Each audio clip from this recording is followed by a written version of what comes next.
Bonsoir, je suis heureuse de vous retrouver pour vous parler de la guidance astro-oracle du mois d'août pour les Capricornes et ascendant Capricorne. Alors, dans un premier lieu, nous allons regarder l'arcane et oracle général de la tendance du mois. C'est l'eau. Comme je l'ai nombreusement de fois expliqué, l'eau représente tout d'abord une période de nettoyage et de purification. Quand on a cet oracle, cette carte, en tout cas en aspect général d'un mois, c'est qu'on est dans une période quand même de remise en question et de chamboulement de nos vies. Alors, c'est souvent psychique, mais la purification peut se faire réellement, comment dirais-je, physiquement, matériellement. Je m'explique. Si vous êtes en période de purification au niveau affectif, ça peut être une période où vous vous rendez compte que votre histoire est terminée. La plupart du temps, ce n'est pas votre choix et vous devez faire le deuil de cette histoire. Donc c'est un nettoyage, une purification de votre cœur qui est en souffrance, hein, bien entendu. Et lorsque la phase de purification apparaît, c'est qu'on arrive quand même en bout d'époque où on a vraiment fait le deuil de l'histoire. Identiquement, sur les phases de perte, de toute façon, ça a toujours un lien avec la perte, avec des périodes où on a été psychologiquement anéanti, fatigué, épuisé. Donc cette phase de purification promet quand même un nouveau démarrage sur des bases nouvelles. Donc ce mois-ci peut être cette prise de conscience, ou en tout cas, le mois où on va prendre des décisions cruciales dans notre vie, justement pour acter cette purification.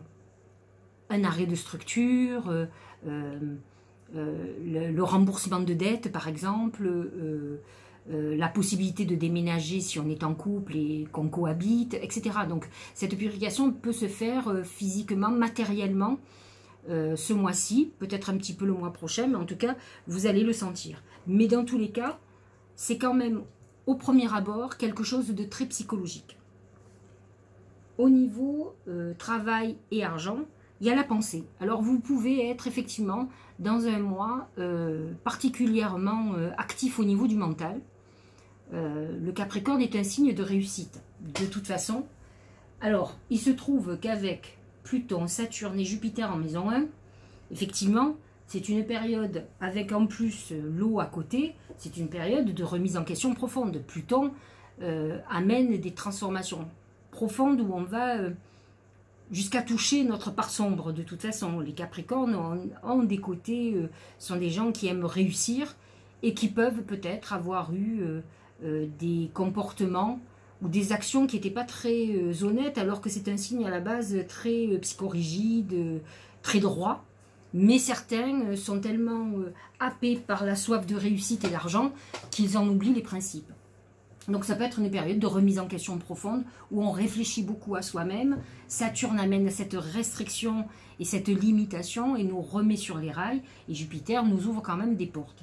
Donc c'est vrai que le côté mental, professionnel, ça peut être une époque où on est en train de réfléchir énormément sur des nouvelles possibilités ou comment se sortir d'une situation compliquée aussi. Hein.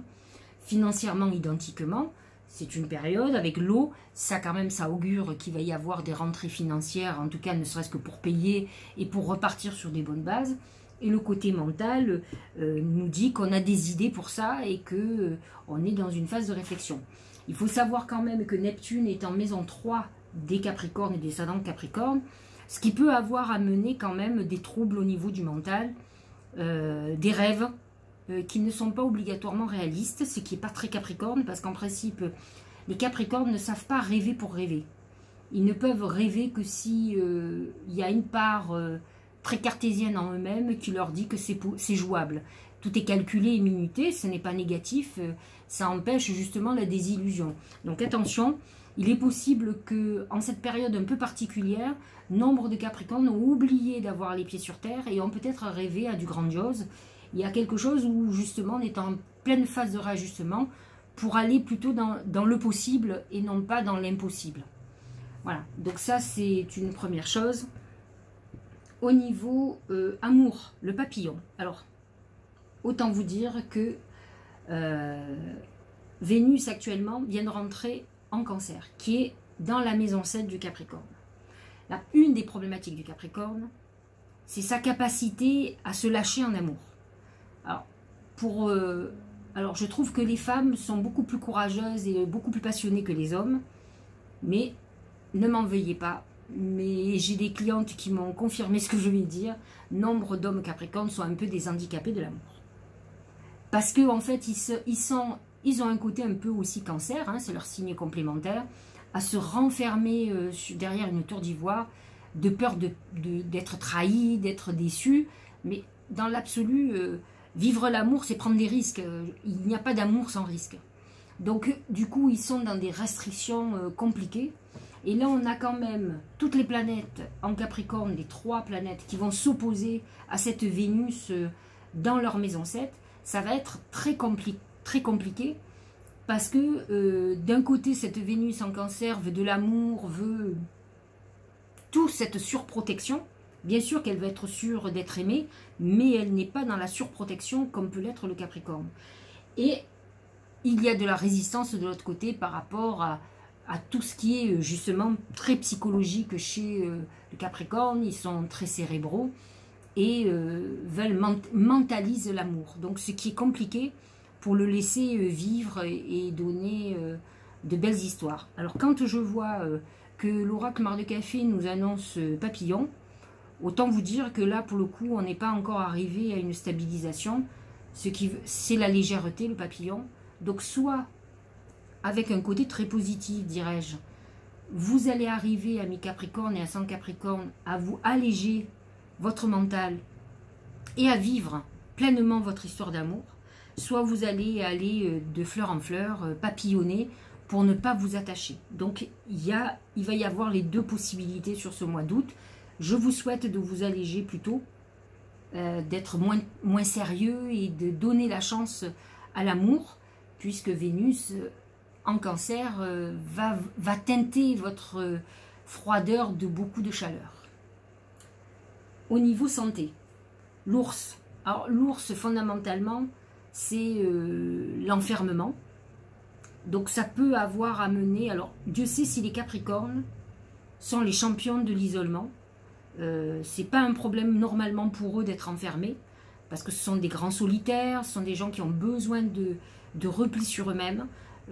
Alors il y a une part des Capricornes et ascendant Capricorne qui peuvent être des ermites, hein, d'ailleurs c'est l'ermite dans le tarot de Marseille, et donc pour eux il y a un rattachement quand même à la spiritualité et au dépouillement. Donc là on n'est plus dans la quête de l'argent, on est capable d'être complètement dépouillé de tout pour s'élever complètement à la spiritualité. Donc ça peut être quand même une période, normalement ce confinement ne devrait pas avoir été mal vécu, mais là il y a une notion de colère très importante justement sur peut-être les conséquences de l'enfermement, conséquences financières, conséquences professionnelles, peut-être des problématiques de couple pendant l'enfermement. Donc on est dans une phase où émotionnellement on peut être très en colère contre la terre entière, très colérique.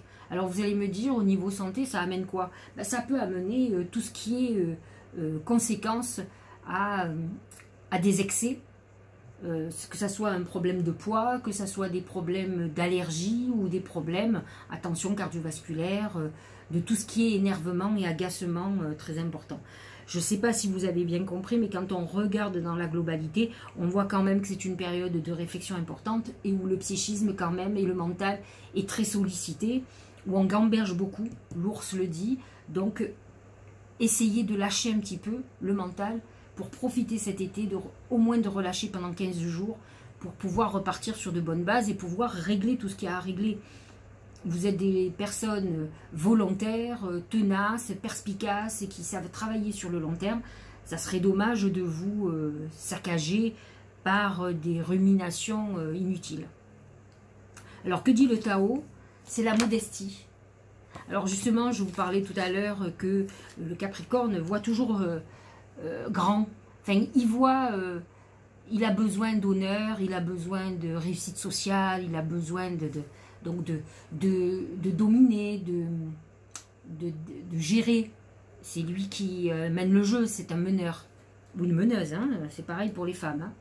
Là, on vous parle de modération, d'humilité, simplicité, absence de prétention, respect de soi, sincérité, respectabilité. C'est très Capricorne, cela dit, ce que dit ce truc-là, mais c'est les côtés peut-être positifs du Capricorne qui peut-être doivent être retrouvés après un certain nombre d'excès. De toute façon, nous sommes dans une phase où la pression est en train de retomber, où on est vraiment sur le constat de nous-mêmes et constat de dégâts aussi que l'on a subis par rapport à l'enfermement. Ensuite, l'oracle de l'âme intuitive, c'est le choix. Croissance, apprentissage, nouveau début, décision à prendre. On est à la croisée des chemins. On est peut-être encore en phase de réflexion, mais on sait que de toute façon, il va falloir faire des choix et prendre des décisions. J'ai assez confiance au Capricorne qui a beaucoup de discernement. Les premiers décans vont être quand même aidés avec un Uranus en maison 5, y compris d'ailleurs pour l'amour, qui peut amener des rencontres inattendues. Mais bon, comme je vous l'ai dit, avec le papillon, c'est pas évident qu'il y ait un engagement de quoi qu'il soit.